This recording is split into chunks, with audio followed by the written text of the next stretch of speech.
Okay, I am Comrade Ambassador Beatrice Serima, the National President of the Gospel Advancement Leadership Initiative. I am again coming out to lend my voice to many voices that have, made attempt to call the attention of the President of the Federal Republic of Nigeria on some challenging issues. Most especially, let me talk about the security challenges in Nigeria.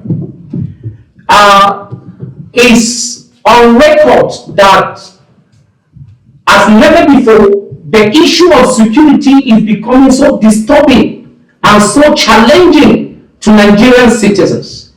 Where on daily basis, we keep losing our brothers, our sisters, our friends, our mothers, our fathers, and to insecurity.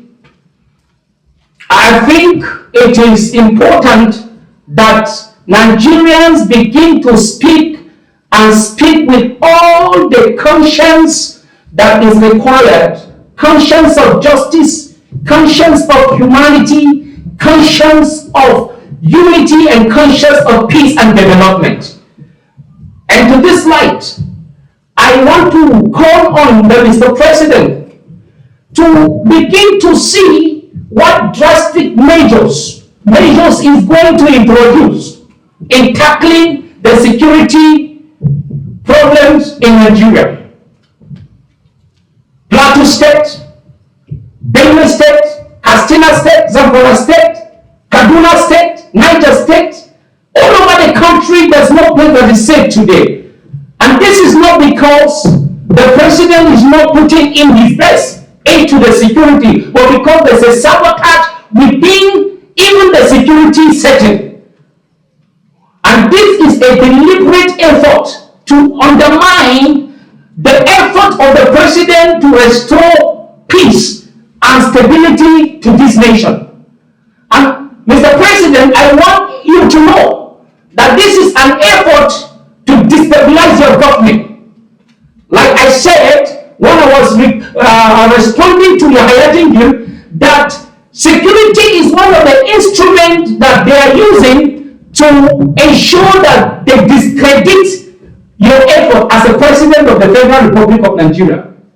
And therefore, Mr. President, if this clip will get to you, or the security chiefs, please, the way and manner military and other security officers are killing Nigerian citizens indiscriminately and tagging them as militia, I think is not acceptable any longer. Whereas the real militias are left out there. We have identified these militias, we know who they are. You, the government, you know who they are. Not too long, I went for a burial of my in-law. As we leave the community in the evening, Fulanis came into that community in Burkinladi and still killed a young man who came from Abuja for that burial in Burkinladi. This is unacceptable. So these Fulanis, we know where they stay. But anytime when they come attack and the youths of the community want to defend themselves, the soldiers will end up killing them in the name that they are the militias.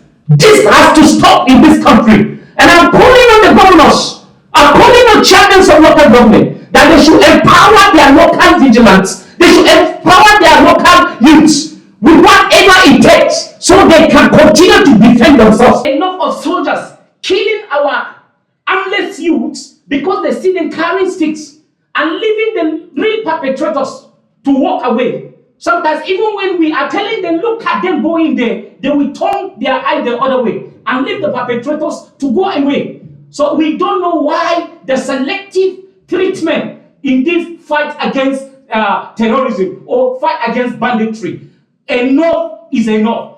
Again, I want to call on Mr. President that it is high time that Mr. President will consider introducing ranching as the only way to curtail this continuous banditry on our lands across the country. When these Fulanis are given their limits, are made to ranch in a place and they don't walk around, the communities will be able to identify who is coming on what mission or the other, and that will also curtail the continuous spread of banditry in this country. So, Mr. President, it is important that ranching should be considered as a matter of urgency to be introduced in this country as never before. We are the soldiers.